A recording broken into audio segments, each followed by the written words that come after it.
Thank you. It's been a wonderful day, hasn't it? Feel free to agree with me. I knew you did. It's an honour to close the day, and I'd like to offer a story and a poem to finish. And the story that I want to share with you is it's a love story, human scale love story. We've had themes of connecting with people and the earth. And yeah, that'll do. So it's a time-lapse love story. It's called Say It With Flowers. From his garden, he could see her garden as she his from hers. He realised she was the woman from the garden centre. She'd smiled at him. He'd smiled back. He saw her hastily putting down Pride and Prejudice when he came to buy his things. She'd blushed. He went back 3 days running, bought things he needed in small batches, then things he didn't need in smaller batches. Thank you. He earned 500 loyalty points. And they gave him a string bag of bulbs, which gave him an idea. He chose a patch and planted them. You're beautiful. No apostrophe.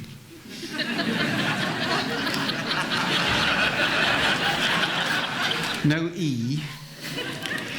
They didn't all come up. Yo, be, if. He wondered if she'd got the message. Or any message.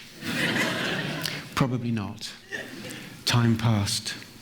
Come spring, after the first snowdrops, there, in neat crocuses. Pardon?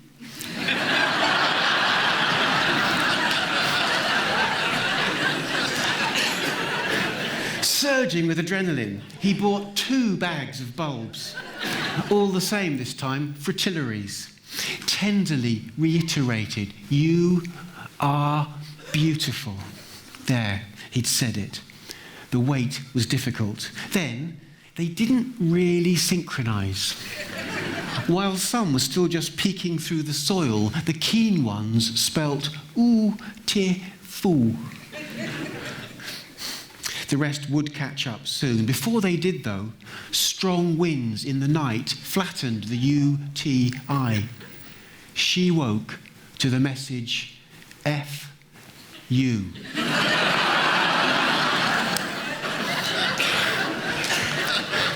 He panicked. He should have fluffed up the others, propped them with sticks if necessary. Instead, he mowed them all down. Hoped she'd not seen. Puzzled, but enjoying the botanical banter, she planted blue, yellow and red primula. F, U, 2.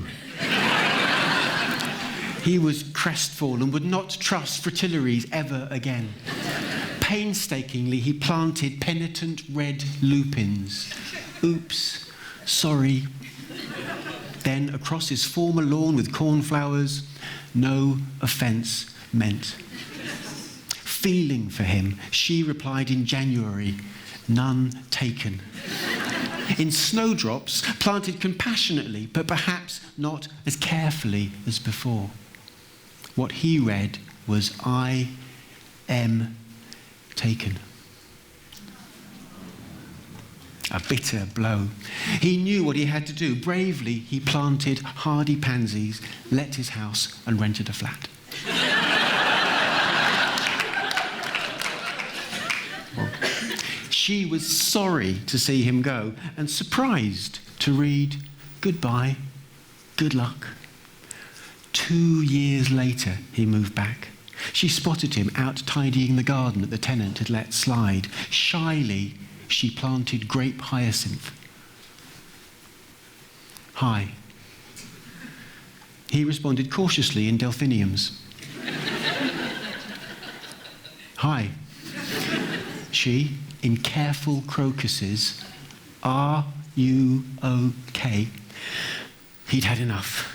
speak and be damned. He blurted out in unequivocal red tulips, bought full grown, "I heart you." She replied almost immediately, a smiley face in happy marigolds. Marigolds. Yes. He began to dig, his trench so deep she could read, "Will you..." She went indoors to sow seeds in a tray. And before his bulbs came up, she was knocking on his door, tea tray in hands, her eyes inviting him to pull back the covering tea towel. Revealed in stenciled cress the word yes.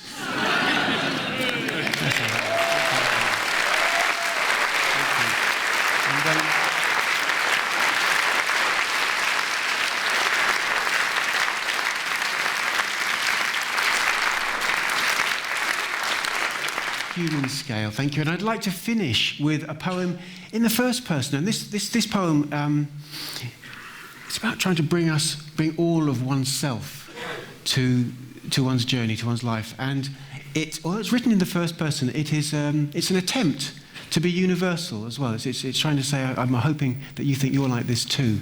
And I think sometimes it fails, but there you go. So sometimes I actually say we instead of me, even though it's ungrammatical. But I know you'll forgive me. It's called The Whole in the Sum of My Parts.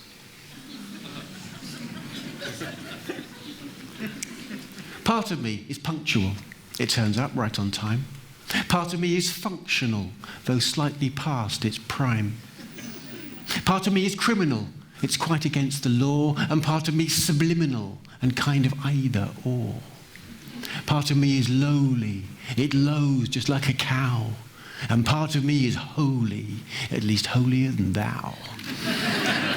Part of me is actually more solid than it seems, and part of me is factual, but most of me is dreams.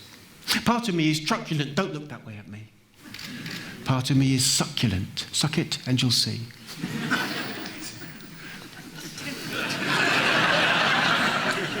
Part of me is detestable, or so people have said. And part of me is suggestible, or so people have said.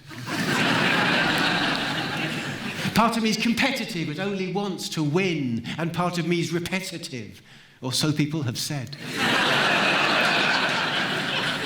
Part of me is interminable, it goes on and on and on. And on and on and on and on.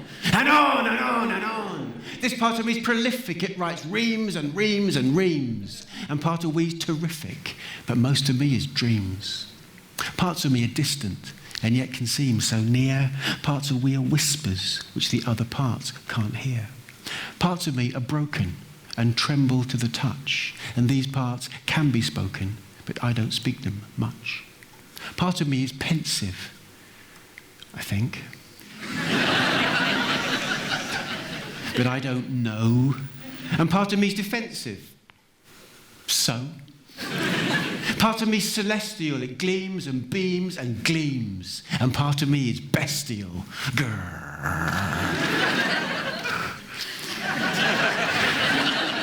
But most of me is dreams. Part of me is tiny, but not the part you think. And part of me is shiny in a pleasing shade of pink. Part of me is laudable, it's for a worthy cause. And part of me is inaudible. Parts of me are latent, lurking dormant underneath. Parts of me are blatant. For some reason, they're called Keith. Parts of me have stamina because I do Qigong, and part of me is my anima, according to the psychology of Carl Gustav Jung. Part of me is piddling, yet full of cosmic yearning. Part of me is fiddling, while the rest of me is burning. Part of me is fluent, it flows as sure as streams, while part of me plays truant. But most of me, and you, and them, and we, is dreams. Yes. Thank you. Thank you very much. Thank you. Thank you.